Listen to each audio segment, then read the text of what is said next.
बूढ़ी अम्मा के बेर।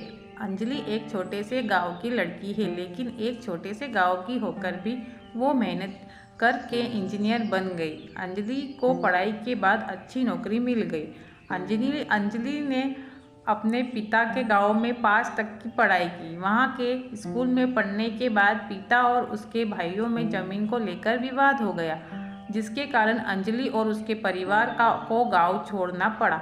पिता एक छोटे शहर में आ गए, मेहनत मजदूरी कर बेटी को पढ़ाया। आज अंजलि एक अच्छी नौकरी करके अच्छे पैसे कमा रही है। बचपन की कुछ बातें होती है जो हमें जीवन भर याद रहती है। कई बातें होती है जिन्हें सोचकर फिर से हमारा मन खुश हो जाता है। अंजलि की भी एक ऐसी ही याद है। अंजलि गांव में रहती थी, तब उसके स्कूल के बाहर एक बूढ़ी अम्मा बोर की टोकरी लेकर बैठती थी और वो 1 रुपये में नमक मिर्च लगाकर बहुत सारे बेर दे दिया करती थी।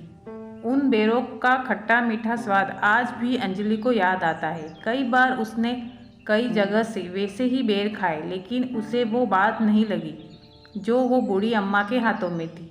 अंजलि के पिता के भाई का देहांत हो गया, तो उसके पिता के साथ अंजलि भी एक बार फिर उसी गांव में आई। कुछ दिन वो वहीं रही, फिर वो आते समय अपने स्कूल वापस गई। उसे लगा कि वो एक बार अपने बचपन का स्कूल देखकर आएगी। वो स्कूल गई और उसे आश्चर्य हुआ कि वो बूढ़ी अम्मा आज भी वहीं बैठी है, बेर की टोकरी लिए। पहले से ज़्यादा बूढ़ी हो गई है, सुनाई भी कम देता है। अंजलि उन्हें देखकर बहुत खुश हुई। वो उनके पास जाकर बोलती है, अम्मा बेर दो। अम्मा बेर देती है। बेर अब 1 रुपये की जगह 5 के हो गए थे।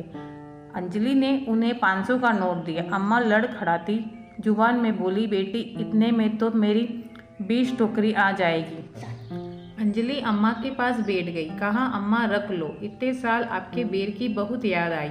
बूढ़ी अम्मा बोली, बेटी 20 साल से मैं यहाँ बैठती हूँ, कभी कोई तुम्हारे जैसा आ जाता है तो अच्छा लगता है, वरना मुझे तो कब के मेरे बच्चे भी भूल गए, पता नहीं अब कहाँ है। मैं भी इन बच्चों को देखती हूँ तो मुझे अच्छा लगता है। बेर तो बहाना है, जब छोटे छोटे इन जैसे मुझे अम्मा बोलते हैं तो मेरे कलेजे को ठंडक मिलती है।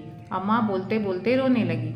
अंजलि को भी रोना आ गया। अंजलि बोलती है, अम्मा अब तुम्हारी यह बच्ची तुम्हारा ख्याल रखेगी। अंजलि ने अपने गांव के रिश्तेदार से बोलकर अम्मा के रहने का इंतजाम करवा दिया। अंजलि की मदद से अम्मा को अब खाने और रहने की कोई परेशानी नहीं, लेकिन बूढ़ी अम्मा अभी भी टोकरी लेकर स्कूल के बाहर बैठा करती है, बच्चों को देखने, उनके जीवन में खट्टी मीठी यादें बनाने।